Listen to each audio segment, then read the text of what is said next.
ನೋಡಿ, ಮಿಥುನ ರಾಶಿಯವರಿಗೆ ಕಳೆದ 2 ವರ್ಷಗಳಿಂದ ಗುರುಬಲ ಇಲ್ಲ. ಕಳೆದ 2 ಇಯರ್ಸಿಂದ ಗುರುಬಲ ಇಲ್ಲ.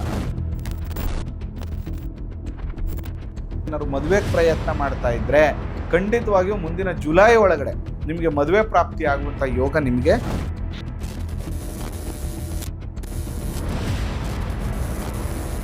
ಮಿಥುನದವ್ರು ಯಾವಾಗಲೂ ಕೂಡ ಡ್ಯೂಯಲ್ ಮೈಂಡ್ ಅಂತ ಕರಿತೀವಿ. ಮನಸ್ಥಿತಿಯನ್ನು ಗೊಂದಲದಲ್ಲಿ ಸಿಕ್ಕಾಕ್ಸ್ಕೊಳ್ಳುವಂಥದ್ದು, ನೀವೇ ತಪ್ಪು ನಿರ್ಧಾರ ತೆಗೆದುಕೊಳ್ಳುವಂಥದ್ದು, ಅಥವಾ ಕಮಿಟ್ ಆಗ್ಬಿಟ್ಟು ಆಮೇಲೆ ಕ್ಯಾನ್ಸಲ್ ಮಾಡ್ಕೊಳ್ಳುವಂಥದ್ದು.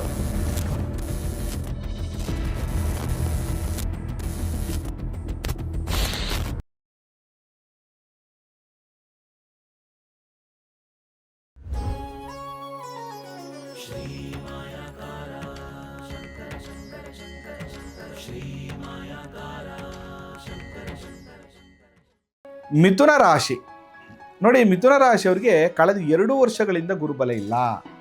ಕಳೆದ 2 ಇಯರ್ಸಿಂದ ಗುರುಬಲ ಇಲ್ಲ. 12ನೇ ಮನೆಯಲ್ಲಿತ್ತು, ಮತ್ತು ಈ ವರ್ಷ ಜನ್ಮಕ್ಕೆ ಬಂದು ಜನ್ಮದಲ್ಲಿ ಬಂದಾಗ ವ್ಯವಹಾರಗಳೊಂದಷ್ಟು ನಡೆದ್ರೂ ಕೂಡ ಸ್ಟ್ರೆಸ್ಫುಲ್ ಆಗಿರುತ್ತೆ, ಆರೋಗ್ಯದ ಸಮಸ್ಯೆಗಳಾಗಿರುತ್ತೆ, ಒತ್ತಡಗಳನ್ನು ಅನುಭವಿಸಿರ್ತೀರಿ, ಅನೇಕ ಬಾರಿ ನಿಮಗೆ ಮಾಡಬೇಕಾದಂಥ ಕೆಲಸಗಳನ್ನು ನಷ್ಟವನ್ನು ಹೊಂದಿರ್ತೀರಿ. ಈ ಥರದ್ದೆಲ್ಲವೂ ಕೂಡ ನೀವು ಅನುಭವಿಸಿರ್ತೀರಿ.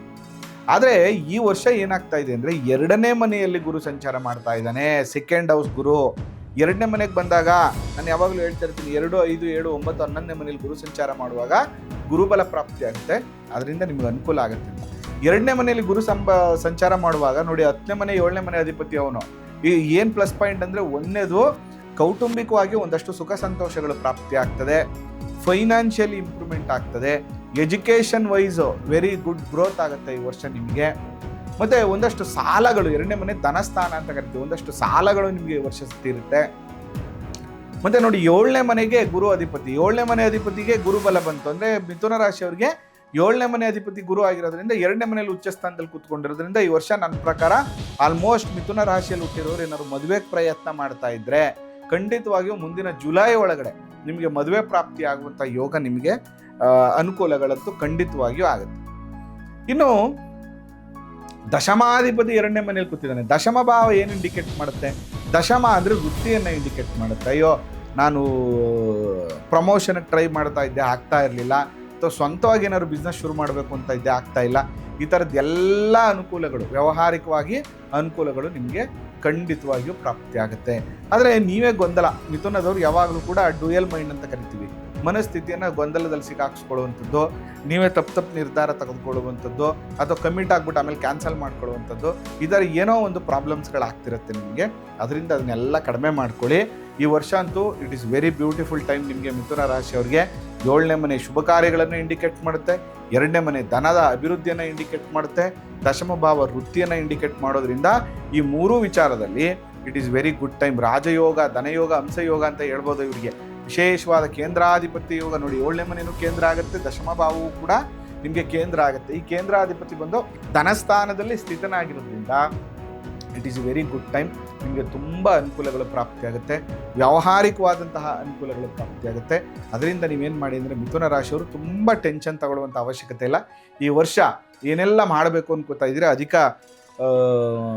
ಅಧಿಕ ಜ್ಯೇಷ್ಠ ಕಳೆದ ಮೇಲೆ ಎಲ್ಲವನ್ನ ಪ್ಲ್ಯಾನ್ ಮಾಡ್ಕೊಳ್ಳಿ.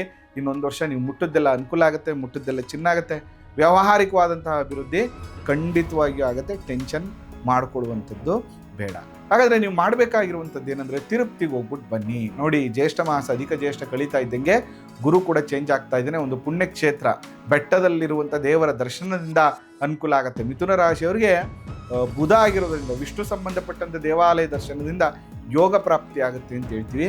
ಈ ವರ್ಷ ಪೂರ್ತಿ 1 ಅಥವಾ 2 ಸರಿ ತಿರುಪತಿ ದರ್ಶನವನ್ನು ಮಾಡ್ಕೊಂಡು ಬನ್ನಿ. ಇಟ್ ಈಸ್ ವೆರಿ ಗುಡ್, ನಿಮಗೆ ತುಂಬ ಅನುಕೂಲ ಆಗುತ್ತೆ. ಜೊತೆಗೆ ಪ್ರತಿ ಬುಧವಾರ ಗೋಗಳಿಗೆ, ಹಸುಗಳಿಗೆ ಹಸಿ ಮೇವನ್ನು ಹಾಕ್ತಾ ಬನ್ನಿ. ಬುಧವಾರದ ದಿನ ವಿಷ್ಣು ದರ್ಶನವನ್ನು ಮಾಡ್ತಾ ಬನ್ನಿ. ಈ ವರ್ಷ ಪೂರ್ತಿ ನಿಮಗೆ ಅತ್ಯಂತ ಯಶಸ್ಸು, ಅತ್ಯಂತ ಸಂತೋಷ, ಅತ್ಯಂತ ಅನುಕೂಲಗಳು ನಿಮಗೆ ಪ್ರಾಪ್ತಿಯಾಗುತ್ತೆ. ಶ್ರೀ ಮಾಯಾಕಾರ ಶಂಕರ ಶಂಕರ ಶ್ರೀ ಮಾಯಾಕಾರ ಶಂಕರ ಶಂಕರ